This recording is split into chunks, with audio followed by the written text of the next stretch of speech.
to Ole Miss, said they wanted to start a blues festival here, and they were going to call it Helena Blues Days.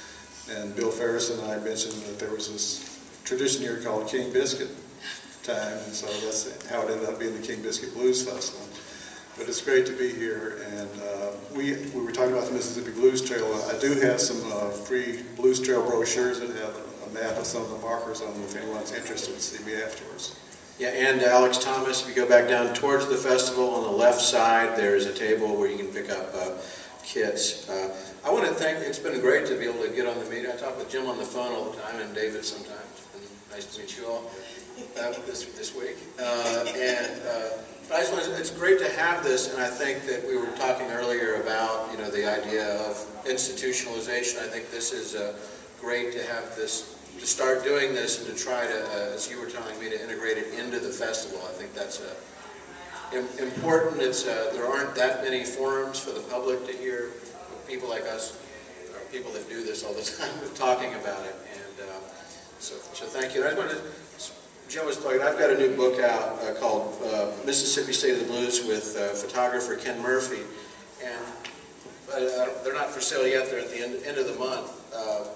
They're coming out, but one of the things about that book is that we're acknowledging a lot of the, aside from using some of the, we have sort of a juke joint on the front, but within the museum, within the book, we're acknowledging things like Ground Zero or Hobson Plantation, which is of course hosting the Pine Top Perkins thing tomorrow.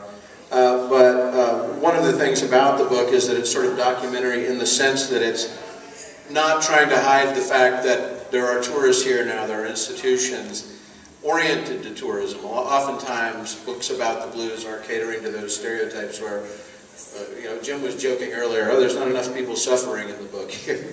because that's sort of the, as Sam Charters talked about, there was a series of books called Blacks and Shacks. You know, that sort of a aesthetic of trying to show how, not to underplay, you know, by any means, the often terrible history that went on here in Mississippi or in this area, but to not have that be the focus, which of course is still, that's another stereotype which still dogs Mississippi. I mean, perhaps it might be the case that that sort of notoriety of Mississippi is why we're more associated with the blues than Alabama or Arkansas is. So in that sense, it's being able to take the bad and turn it into the good.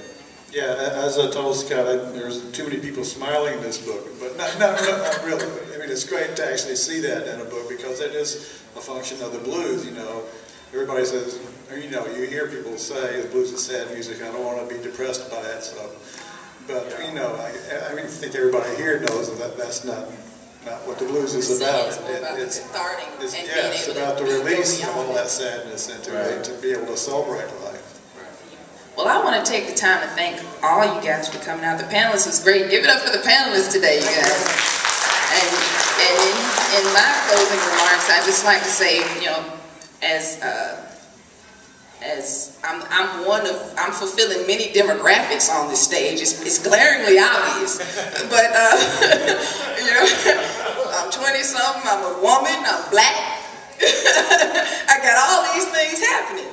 But I want to say I want to represent a voice that otherwise will not be heard from the generations of today, because this music is largely unknown to them. It's not a part of their world. I'm fortunate to be able to have been around it and to be able to come from that tradition, and also to be able to sit on the stage and learn from panelists like you and work with you guys in academic endeavors as well. So I want to say that the voice being represented today is not necessarily mine, but the voice of a generation otherwise overlooked. And it's our responsibility to bring that generation aboard and to show them and teach them. And so all these guys on stage today, we're all teachers.